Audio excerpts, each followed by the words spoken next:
Senhor Tiago Soares, compareça aqui no nosso plenário, por gentileza. Tiago Soares, seja bem-vindo à nossa Assembleia Legislativa. Peço que você fique bem à vontade, que é a Casa do Povo, e que pese que existe um nervosismo natural por parte desse processo seletivo, deve ser cansativo, extenuante, mas é a Casa do Povo, é a Assembleia sua, de todos nós. Fique bem tranquilo. Nós gostaríamos de pedir, primeiramente, que você apresentasse o seu currículo e também já o seu Rizomar, que já participou, assim como os demais. Todos terão um prazo de 3 horas para encaminhar o currículo completo para o e-mail da Assembleia Legislativa. Nós vamos passar ao final o e-mail, para que tenhamos subsídios, assim como o deputado Ayrton, o deputado Lazinho comentou. Passe seu currículo num tempo de 2 minutos, por gentileza, senhor Tiago. Eu queria dar bom dia a todos os presentes. Eu vou falar um pouco da minha atuação no âmbito dos direitos humanos. Eu sou psicólogo de formação. Atualmente eu faço um mestrado no Instituto Universitário de Lisboa, onde eu morei nos 2 últimos anos, sem abandonar, entretanto, o trabalho com questões de direitos humanos. Lá eu trabalhei um tempo na ILGA, que é uma instituição que ajuda pessoas soropositivas. Aqui em Rondônia, a minha atuação no âmbito dos direitos humanos começou junto à ACUDA, no ano de 2008. Eu fui a convite da professora doutora Ercília Junqueira, fazer um estágio na ACUDA, ainda no 3º período. Depois desse estágio eu me mantive dentro da ACUDA e como coterapeuta do grupo de teatro Bizarros durante 2 anos. E na ACUDA eu fiquei até 2014, que foi quando eu me mudei para Lisboa. Eu tenho feito a minha tese de mestrado também sobre questões de direitos humanos, numa tentativa de estabelecer um parâmetro comparativo entre a legislação no que concerne a diversidade sexual em Portugal e no Brasil. Atualmente, eu sou assessor na Coordenadoria Estadual de Políticas Públicas dos Direitos Humanos, que funciona dentro das CEAs. Eu tenho trabalhado na assessoria mesmo, fazendo um trabalho bastante transversal, trabalhando com todas as políticas públicas, né? Garantia dos direitos da pessoa idosa, mulher, promoção da igualdade racial, comunidades tradicionais, tolerância religiosa, e algumas demandas espontâneas que nos chegam até lá. Obrigado. Está aberto a participação, perguntas e questionamentos de todos os nossos colegas deputados. Deputado Jesuíno. A mesma pergunta que eu quero... o que o senhor entende de princípio de dignidade da pessoa humana? A extensão também aos servidores da segurança pública, exemplo, os militares, os agentes penitenciários, policiais civis, quando estão enclausulados, estão reclusos, cumprindo uma pena, o senhor entende também que esse mesmo direito que o senhor está aqui no comitê, nesse comitê, vai também, esse comitê, fazer as devidas avaliações, quanto a ter as garantias que os demais, exemplos, os demais presídios terão, bem como o que o senhor entende daquele que hoje faz as denúncias, vai na ouvidoria e diz que cometeu, ou seja, está sofrendo uma tortura e ao final apenas movimentou a máquina administrativa, teve que instruir um processo e era tudo uma tentativa de mentira. Por que eu estou dizendo isso? Hoje, o Estado está criando uma coisa inovadora, está dando orçamento, independência, para formar novamente um comitê dos direitos humanos. Só que nós temos entendendo também que, né, na minha concepção de país, de Brasil, a cada dia o crime aumenta. E cada dia os meliantes buscam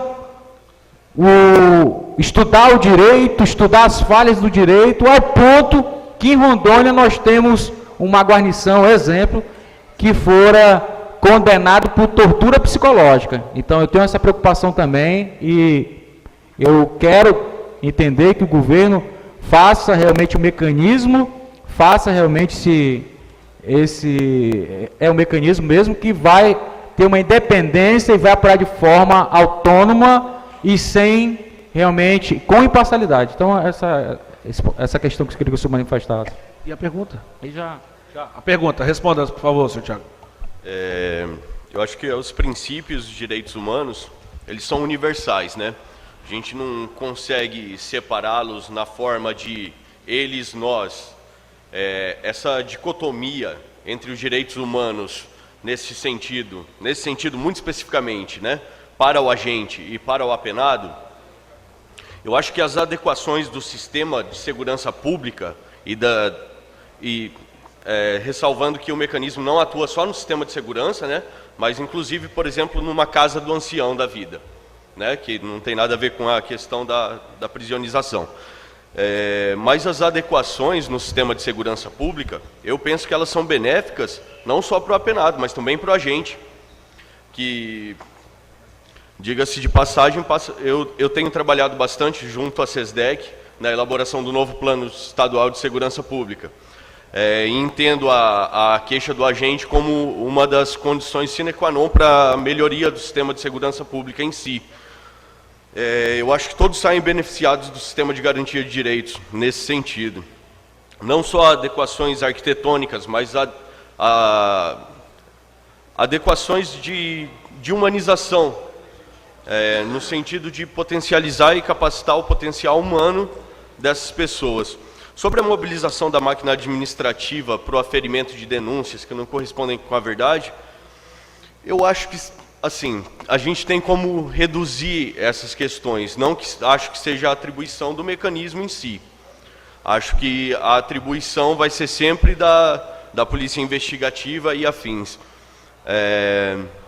Por isso, até penso que no mecanismo seja interessante profissionais da psicologia, defendendo meu peixe também, mas acho que a multidisciplinaridade pode dar uma cara interessante para a comissão, justamente no sentido de ter uma escuta mais aguçada, né? Um profissional de psicologia estuda 5 anos da sua vida justamente para ter uma escuta. Isso aí. Presidente, senhor presidente. Desculpa, deputado Lazinho, por favor. Senhor Tiago, o senhor é candidato hoje a um cargo, a um instrumento de prevenção, principalmente no que se refere à questão dos direitos humanos. Uma pergunta bem popular. Qual é a visão do senhor quando assiste um vídeo? Qual é a visão e por que acontece quando o senhor assiste um vídeo onde dentro de um sistema ou dentro de uma prisão pratica-se assassinatos, preso matando preso, corta a cabeça, esses atos praticados dentro do presídio, a que se deve isso na visão do senhor? Essa é uma pergunta bastante complexa. Eu acho que isso é uma galinha dos ovos de ouro, na verdade, né? Eu acho que é uma questão que provavelmente a gente não chegue a um termo específico que seja uma unanimidade a resposta. Mas a gente pode pensar na seguinte questão. Em presídios que possuem, especificamente na questão dos presídios, né?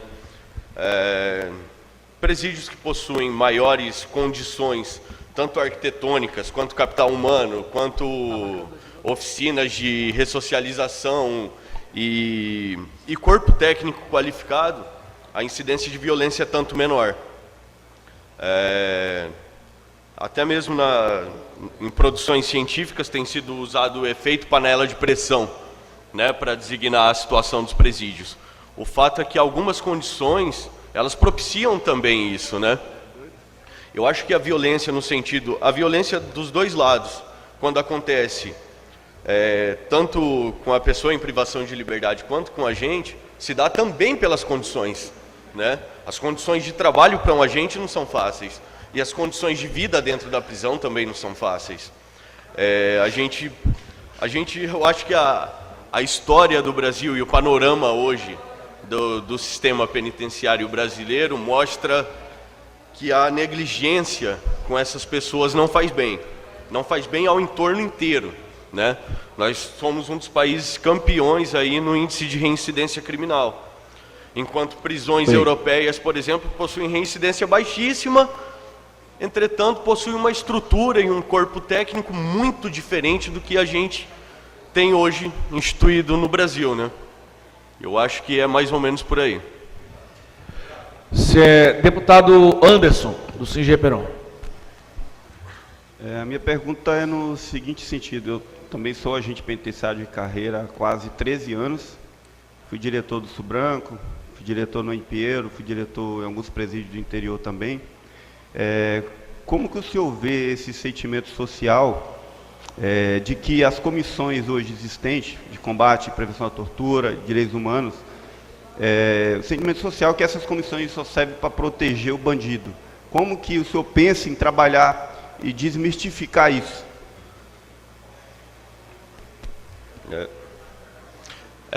Esse posicionamento, né, que já se tornou de maneira jocosa, se referem a direitos humanos para humanos direitos, enfim, vários chavões populares que têm sido repetidos enquanto mantra praticamente, né?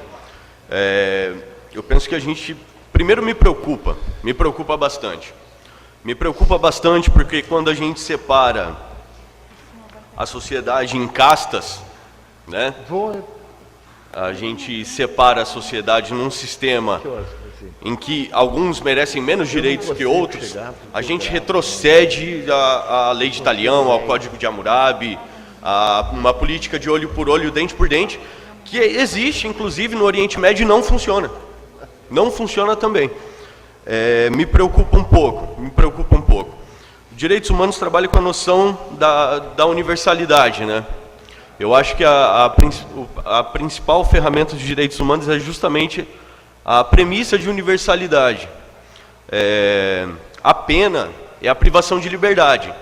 A privação de direitos, ela excede a privação de liberdade, né? E a gente, pelo menos enquanto psicólogo, eu acredito que a conjuntura da privação de outros direitos, por exemplo,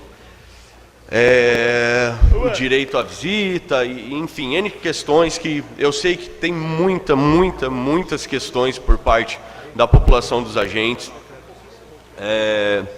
mas eu acho que com um sistema que garantisse de fato os direitos mínimos às pessoas em privação de liberdade, a gente teria gradualmente menos violência. E penso que direitos humanos deve trabalhar desde a educação, para que a gente não cresça achando que pessoas que estão em privação de liberdade merecem o olho por olho, o dente por dente. Só uma pergunta. Deputado Jesuíno Boabad, logo na sequência, o deputado Ayrton. Só uma pergunta.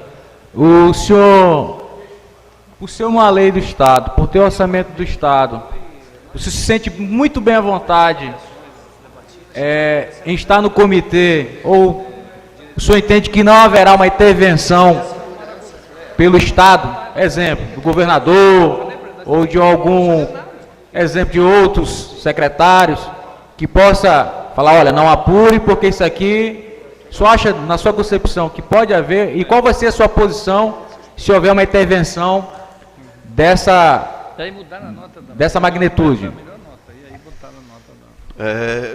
Eu acho que dá para prever alguns obstáculos para a implementação da atuação do comitê, para a implementação do mecanismo em si. O início do trabalho eu acho que não vai ser de todo fácil, porque ele perpassa também por uma questão de adequação. A gente sabe que alguns presídios já possuem um olhar diferenciado. Por exemplo, tem uma experiência em curso agora no Vale do Guaporé, né, do diretor Wesley, que por acaso é psicólogo e agente. Eu acho que o trabalho de modificar essa visão é uma das possibilidades, eu acho que é uma das urgências que a gente vai ter, em primeiro lugar, e na verdade não nos colocar também enquanto instância separada desses organismos, mas como os braços auxiliares desses organismos. Existem 5 já mecanismos instituídos no Brasil, a gente vai ser seremos o primeiro na região norte. Aprender também como se deu, trocar informação. Eu trabalho atualmente na SES e a gente tem uma política muito clara em relação a isso. Quando existe um equipamento novo, um mecanismo novo, um conselho novo, entrar em contato com os lugares em que já funcionam, para verificar como foram superadas as dificuldades do trabalho inicial, que eu acho que é um rompimento de paradigma natural, né? A questão de pensar que esse povo chato de direitos humanos vem aqui de novo. Isso se repete bastante, mesmo na coordenadoria que funciona no executivo. Mas, enfim, eu acho que o trabalho é esse, é um trabalho de formiguinha mesmo e de buscar as experiências já bem-sucedidas, como é o caso do mecanismo do Rio de Janeiro, que inclusive é vinculada à Assembleia Legislativa do Rio de Janeiro. Verdade, isso daí o colega aí, o Tiago, está certinho, é vinculado à Assembleia, tem autonomia, isenção e independência do Poder Executivo. O deputado Ayrton vai fazer a pergunta, na sequência o deputado Aelcio, para finalizar o deputado Anderson do CIG Peron, para que a gente estabeleça 10 perguntas de deputados para todos os participantes, como foi o caso anterior. Tiago, bom dia, Bom dia. Prazer em conhecê-lo aí. Vou fazer a mesma pergunta que eu fiz para o Rizomar. Qual a sua experiência, como o candidato tem, com essa temática, com vários acontecimentos que já houve nessa questão da violência? Se o senhor tem alguma já experiência e tal, que possa nos contar aqui para nós, na sua vida aí como psicólogo, né, e que já trabalhou na CUDA, e a gente ouviu aí o seu currículo, né, a gente queria saber a sua fala e a sua resposta. Então, eu acho que a experiência mais valiosa para mim, para o trabalho no mecanismo, é justamente a experiência na CUDA, que eu acho que sim, existem algumas questões e pairam algumas interrogações na cabeça de muita gente sobre a CUDA, mas enfim, eu acho que o método da CUDA e o método da APAC, que são métodos humanizados, eles têm se provado eficientes. A CUDA não tem um agente lá no portão. Trabalhei lá 6 anos e vi uma tentativa de fuga, uma. Eu acho que isso é fruto de um trabalho de uma equipe multidisciplinar, e eu tive o prazer de integrar essa equipe, que era composta desde professores de informática, a gente tinha dentista, assistente social, uma equipe de estagiários da UNIR, estagiários da Finca, da São Lucas, de N instituições de ensino superior de Porto Velho. Eu não tenho uma visão, parece muito romântico falar, né? Parece muito ideológico. Fica muito gogó. Mas é um fato, por exemplo, a APAC de Minas Gerais, ela tem um índice de não reincidência enorme, talvez o maior do Brasil. O maior do Brasil, Sidney? O maior do Brasil, de não reincidência, trabalhando humanamente essas pessoas em privação de liberdade, sem fazer a confusão de que a privação de liberdade é também privação dos demais direitos, né? Eu acho que o trabalho de direitos humanos vem muito nesse sentido, de garantir um mínimo de direitos, né? Existe uma linha que ela é universal, que ela serve para todo mundo. Eu acho que a minha experiência dentro da CUDA, sem dúvida, foi a experiência de maior valia nesse sentido, de trabalhar humanamente com pessoas em privação de liberdade. Isso aí. Deputado Aelcio da TV. Eu conheço a CUDA e é um exemplo para nós rondonenses o trabalho feito pela CUDA. Parabéns aí pela resposta, muito obrigado. Muito bom, muito bom. Deputado Aelcio. Bom dia, Tiago. Eu não tenho nenhum conhecimento nessa área de segurança, nesse tema que está sendo debatido, mas como cidadão e uma pessoa da imprensa que ouço muito as vozes da sociedade, a população dizendo, normalmente, quando tem uma notícia num site, ou na TV, ou no jornal, que um pai de família foi assassinado, imediatamente o cidadão comum lá diz assim, agora os direitos humanos vêm para defender o assassino, mas nem sequer vai passar perto dos familiares dessa pessoa que foi assassinada. Quer dizer, isso é o que diz a opinião pública lá fora. Quem está nessa posição que vocês estão pleiteando, vocês já entram sabendo que a população é toda praticamente, ou 70% da população, são contra vocês, porque acham que vocês só defendem bandido. Tanto é que eles têm um dizer que eles dizem, direito dos manos, não é direito da sociedade. Então isso preocupa muito, porque a gente sabe que aqueles que estão lá presos, eles precisam ser ressocializados para voltar para a sociedade, eles precisam, de uma certa forma, ser reintegrados na sociedade, tem que ser feito esse trabalho para reintegrar. Mas como você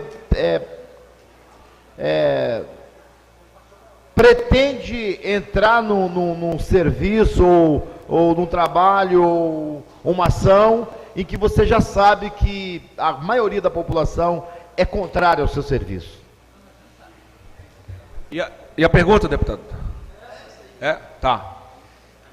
Eu acho que esse ponto foi um pouco explorado na pergunta da questão que a gente falou dos mantras, né?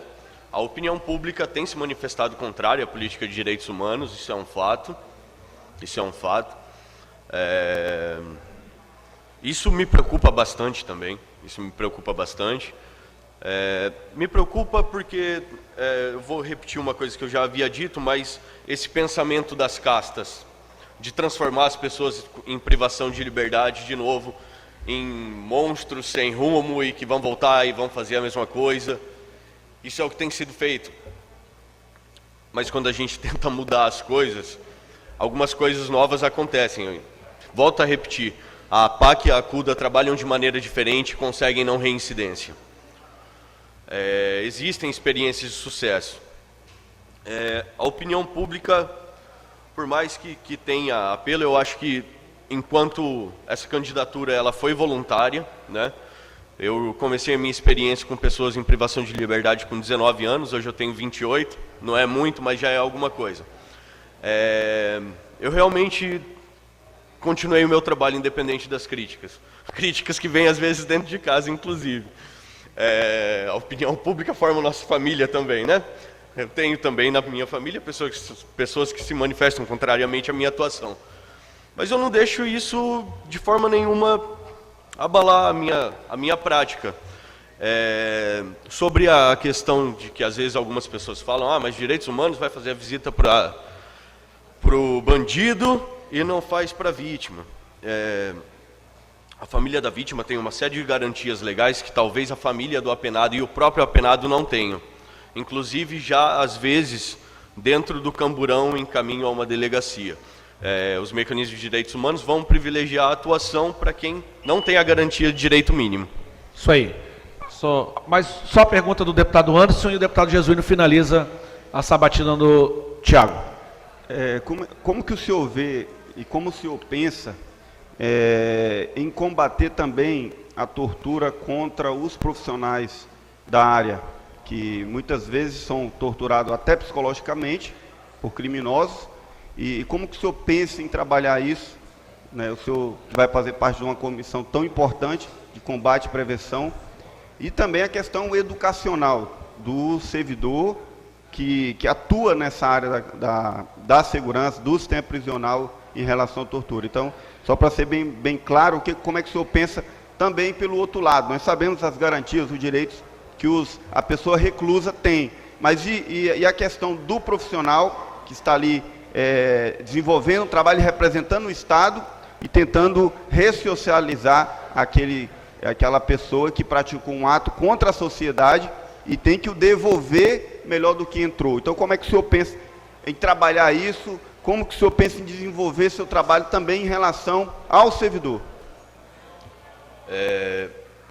Essa pergunta me preocupa um pouco, porque na questão, o mecanismo de prevenção e combate à tortura, no edital, ele preconiza a atuação a pessoas privadas de liberdade, né? A atribuição é é bastante clara nesse sentido. O trabalho é realmente com as pessoas em privação de liberdade.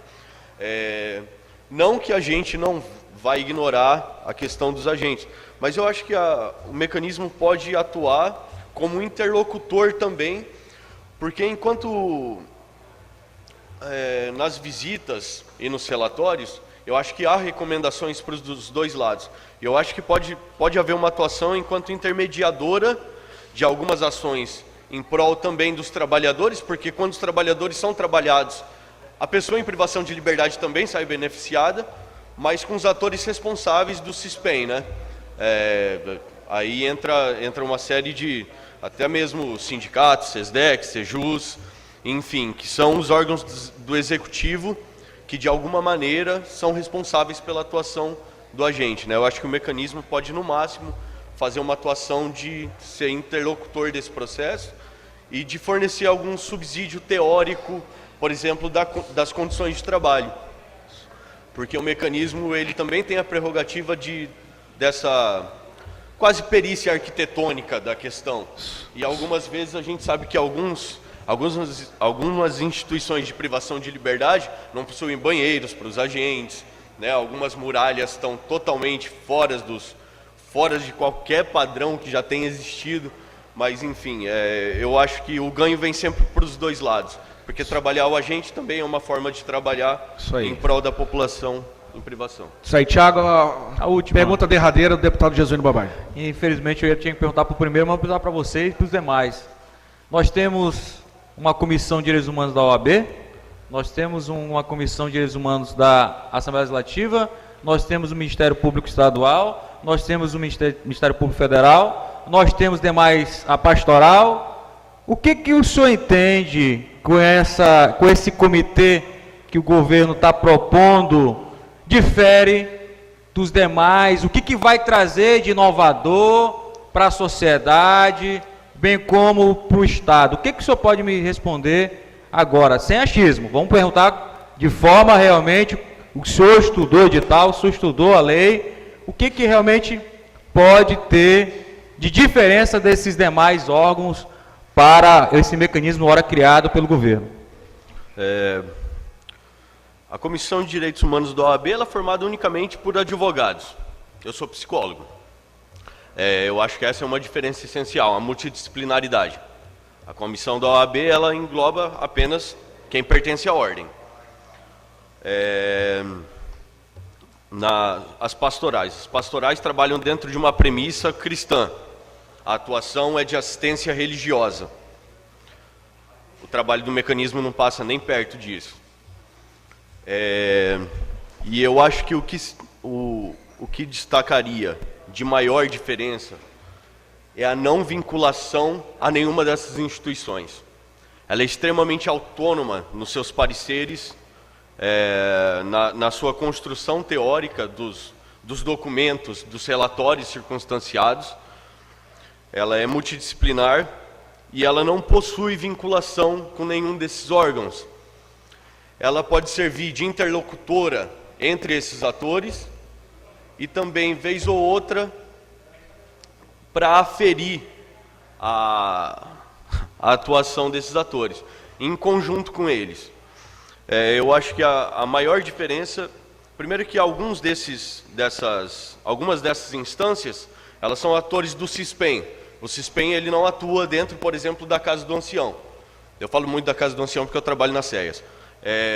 O mecanismo possui inclusive prerrogativa para fazer visitas nesses espaços, nas alas psiquiátricas, por exemplo, do sistema de saúde.